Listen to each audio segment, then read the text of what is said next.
ನಮಸ್ಕಾರ. ಕರ್ನಾಟಕ ಧ್ವನಿಗೆ ಸ್ವಾಗತ. ಉಪ್ಪಿನಂಗಡಿಯಲ್ಲಿ 2 ಕಾಡಾನೆಗಳು ಕಾಣಿಸಿಕೊಂಡಿವೆ. ಇವುಗಳು ನದಿಯಲ್ಲಿ ಅತ್ತಿಂದಿತ್ತ ಇತ್ತಿಂದ ಅತ್ತ ಓಡಾಡ್ತಾ ಇತ್ತು. ಅಲ್ಲೇ ನದಿಯಲ್ಲೇ ದಿಗ್ಬಂಧನಕ್ಕೆ ಒಳಗಾಕಿತ್ತು ಕೂಡ. ಜನಸಮೂಹವನ್ನು ನೋಡಿ ಕಾಡಾನೆಗಳು ನದಿಯಲ್ಲೇ ಉಳ್ಕೊಂಡು ಬಿಟ್ಟಿತ್ತು. ಕಳೆದ 2 ದಿನಗಳ ಹಿಂದೆ ನೆಕ್ಕಿಲಾಡಿ ಬಿಳಿಯೂರು ಪರಿಸರದಲ್ಲಿ ಕಾಣಿಸಿಕೊಂಡಿದ್ದಂತಹ ಜೋಡಿ ಕಾಡಾನೆಗಳು ಭಾನುವಾರ ಮುಂಜಾನೆಯಿಂದ ಉಪ್ಪಿನಂಗಡಿಯ ಕೂಟೇಲು ಸೇತುವೆ ಪಕ್ಕದಲ್ಲಿ ನೇತ್ರಾವತಿ ನದಿಯಲ್ಲಿ ವಿಹರಿಸ್ತಾ ಇತ್ತು. ನದಿಯ ಎರಡೂ ಕಡೆ ಜನ ಜಮಾಯಿಸಿದ್ರಿಂದಾಗಿ ಆನೆಗಳು ನದಿಯಲ್ಲೇ ಉಳಿಯುವಂತೆ ಆಗಿತ್ತು. ಶನಿವಾರ ರಾತ್ರಿ ಬಾರಿಯ ಗ್ರಾಮದ ಸೂರ್ಯ ಸುಬ್ರಹ್ಮಣ್ಯ ಭಟ್ ಎಂಬುವರ ತೋಟದಲ್ಲಿ ಈ ಕಾಡಾನೆಗಳು ಕಾಣಿಸಿಕೊಂಡಿತ್ತು. ರಾತ್ರಿ ಸರಳಿಕಟ್ಟೆ, ಪಿಲಿಗೂಡು, ಅಂಬೊಟ್ಟು ಮಾರ್ಗವಾಗಿ ಇಳಂತಿಲ ಗ್ರಾಮದ ಅಂಡೆತಡ್ಕ ಎಂಬಲ್ಲಿಂದ ನೇತ್ರಾವತಿಯ ನದಿಗೆ ಈ ಆನೆಗಳು ಇಳಿದಿದೆ. ಭಾನುವಾರ ಬೆಳಗ್ಗೆ ಆಗ್ತಾ ಇದ್ದಂತೆ ಆನೆಯ ಇರುವಿಕೆ ಜನಗಳಿಗೆ ತಿಳಿಯುತ್ತದೆ. ಆನೆಗಳನ್ನು ನೋಡಲಿಕ್ಕೆ ಜನ ನದಿಯತ್ತ ತಂಡೋಪತಂಡವಾಗಿ ಆಗಮಿಸ್ತಾರೆ. ಇದರಿಂದ ಗಲಿಬಿಲಿಗೊಂಡಂತಹ ಆನೆಗಳು ನದಿಯ ಎರಡೂ ಬದಿಗೆ ಸಾಗಿ ದಡದತ್ತ ಹೋಗಲು ಸಾಧ್ಯ ಆಗಲಿಲ್ಲ. ಬಳಿಕ ಮಧ್ಯದ ಒಂದು ದಿಣ್ಣೆಯಲ್ಲಿ 2 ಆನೆಗಳು ಕೂಡ ನಿಂತುಕೊಂಡಿತ್ತು. ಉಪ್ಪಿನಂಗಡಿ ಸಮೀಪ ಸುಬ್ರಹ್ಮಣ್ಯ ಕ್ರಾಸ್ ರಸ್ತೆಯ ಬಳಿ ನೇತ್ರಾವತಿ ನದಿಯಲ್ಲಿ ಕಾಣಿಸಿದ್ದಂತಹ ಕಾಡಾನೆಗಳು ಜನವಸತಿ ಪ್ರದೇಶದತ್ತ ಬರದಂತೆ ಅರಣ್ಯ ಇಲಾಖೆ, ಪೊಲೀಸ್ ಇಲಾಖೆ ಹಾಗೆ ಗೃಹರಕ್ಷಕ ದಳದ ಸಿಬ್ಬಂದಿ ನಿಗಾ ಇರಿಸಿ ಜಂಟಿ ಕಾರ್ಯಾಚರಣೆಯನ್ನು ಕೂಡ ಮುನ್ನಡೆಸಿದರು.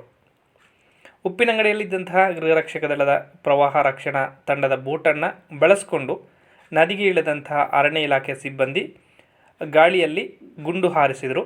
ಆನೆಗಳನ್ನು ಜನವಸತಿಯತ್ತ ಬಾರದಂತೆ ಬೆದರಿಸಲು ಈ ಪ್ರಯತ್ನವನ್ನು ಮಾಡಲಾಗಿದೆ.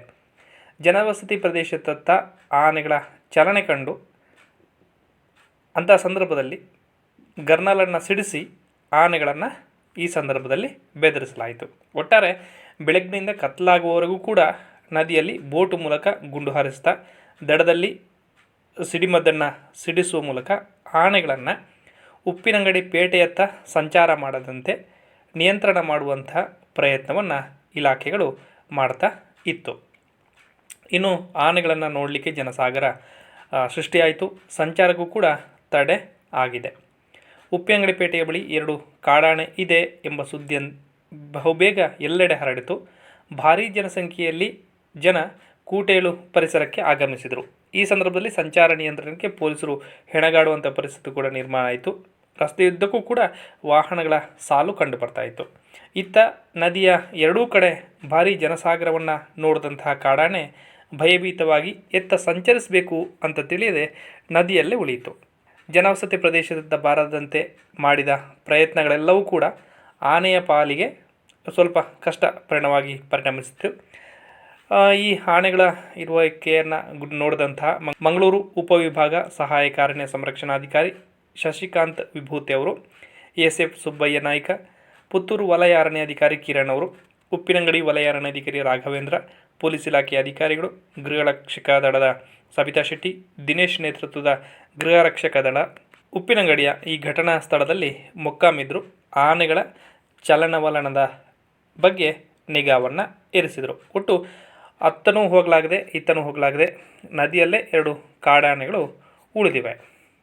ವಿಡಿಯೋ ನೋಡಿದ್ದಕ್ಕಾಗಿ ಧನ್ಯವಾದಗಳು. ಹೊಸ ವಿಷಯದೊಂದಿಗೆ ಮತ್ತೆ ಹಾಜರಾಗ್ತೀವಿ. ಅಲ್ಲಿವರೆಗೆ ನಮಸ್ಕಾರ.